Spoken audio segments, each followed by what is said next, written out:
Hey Shooby Doodlers, I've had a message from George Owens who says, do a how to come up with drawing ideas video. That's what I have to do every week on this channel.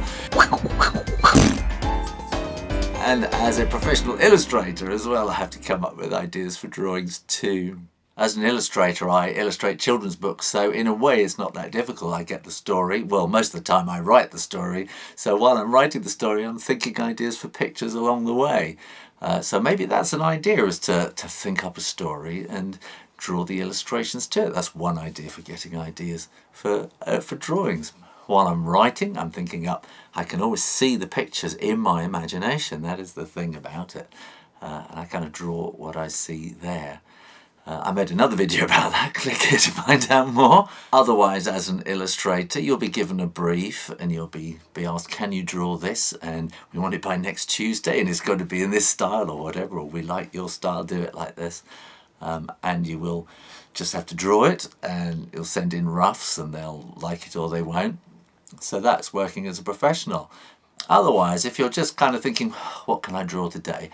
To go up to the top of the YouTube page, type into the search box how to draw A, and streams and streams and streams and streams of ideas will come up, and there will be people of every kind showing you how to draw. There'll be children in their bedrooms showing you how to draw. There'll be professional artists. There'll be all sorts of different people showing you how to draw things. But if you don't want them to show you how to draw, they will at least be giving you ideas for things to draw. I sometimes think that artists have to be slightly kind of selfish.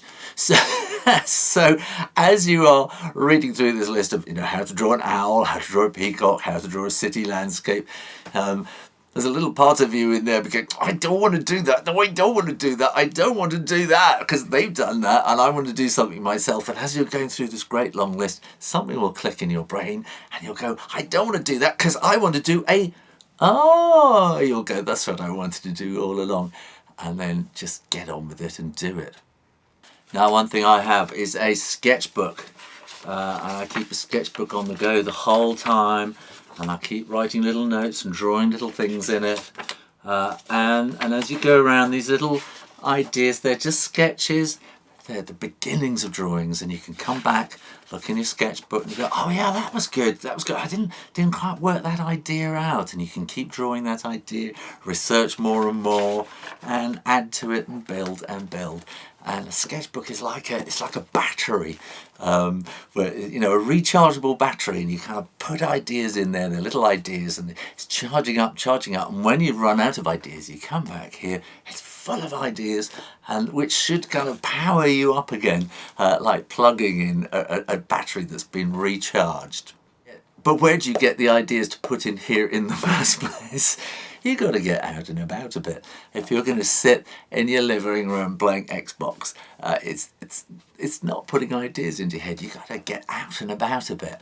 And what is really, really good is if you can go to museums and galleries and things like that. But, maybe you can't travel, maybe you haven't got anywhere close to you. That's a shame. Go online. All these galleries have got masses and masses of stuff online. You can get a lot of it there. If you're going to sit in front of the TV, don't just sit there. I have my sketchbook with me when I'm watching TV. I know this was just the other night. These two guys were on the TV on a program I was watching. I thought, oh, they're interesting, so I drew them.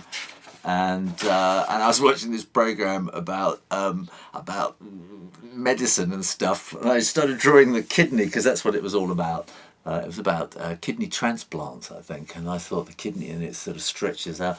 I just started doodling, and it turned into this kind of doodly picture, and it just turns into ideas. And you will find this whole great thing on YouTube called Zentangle, which is really doodling. And somebody had this brilliant idea that while you're doodling, you kind of go into this Zen meditation kind of mode, which you do really. And one thing about doodling is you kind of draw out the pattern, and then you're just doing the same strokes and patterns and things, and your mind goes into a kind of a...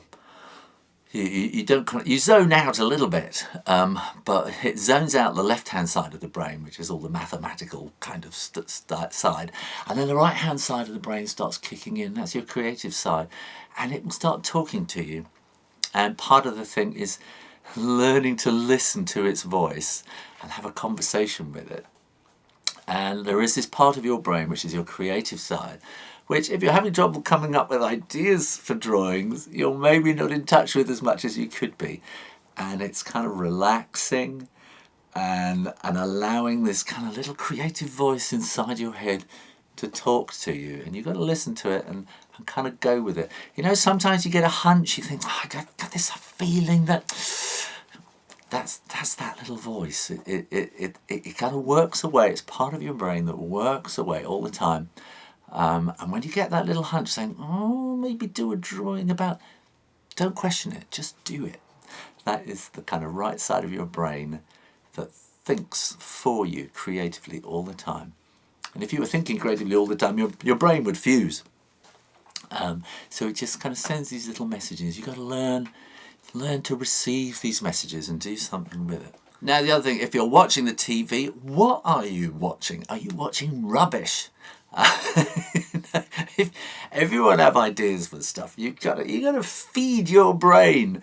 Don't watch rubbish. Go and sort of every now and then watch an interesting program about sort of mountaineering or the body, science, history, stuff like that. Go and watch a few interesting programs about stuff rather than just blah. While you're watching the blah, keep drawing. Draw those celebrities, draw people, and sort of draw stuff. Never sit down and watch the TV without a sketchbook and a pencil.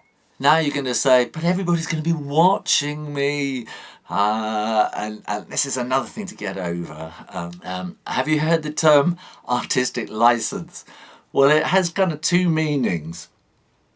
One is that, if you see something, you don't draw exactly what's there. You kind of draw what you want to see there, and you can leave bits out and add bits in. It's what's different to a photograph, really.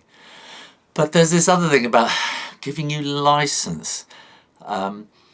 You're kind of allowed to go places other people aren't allowed to do. If you've got a sketchbook and a pen and you sit down and you start drawing, people let you get away with things. It's strange. You have a license as an artist to kind of go places, and people let you. It's really strange. People are kind of quite flattered that you want to draw them or a place. Be careful in some places, like around military bases, because they might think you're a spy. That happens sometimes. So kind of be careful that kind of way. It doesn't give you complete license. But people are fascinated by artists drawing, and you may not be terribly good at drawing. You may be just learning, starting out, but you are still, the fact that you are doing it in front of other people means you are better than they are, and people are impressed that you will sit down and kind of draw in public. So it kind of gives you a license to do things, and you kind of have to get over this barrier of being scared what people are going to think. So go out with a sketchbook and just sit down and draw. And it's amazing. People will come up and talk to you, and they're all very well-meaning. And people you might even be scared of will come up and go, big thugs will come up to you, and you think, oh, they're going to beat me up. And no, they're really quite interested, and they'll come sit down and talk to you about stuff, and it's quite interesting how that happens. So there are some ideas for when you don't know what to draw. The other thing is to just draw. If you don't know what to draw, just get a blank sheet of paper and a pencil and just start doing spirals, draw squares, little doodles, things like that. And as you do, like I say, the left side of your brain, which is going, I don't know what to draw, it will shut down and it will kind of go to sleep. And the right side of your brain, the creative side of your brain, will start to wake up. And as you're doing little spirals and leaves and little doodles, it's like a warm-up exercise. Your right side of your brain will suddenly kick in and, hey, how about we draw this? And when I say we, I mean we, because it's like you're working with this creative character, this person inside your head. So you sort of learn to work with that person's spirit, whatever it is that's inside you, and go with it and do what it says.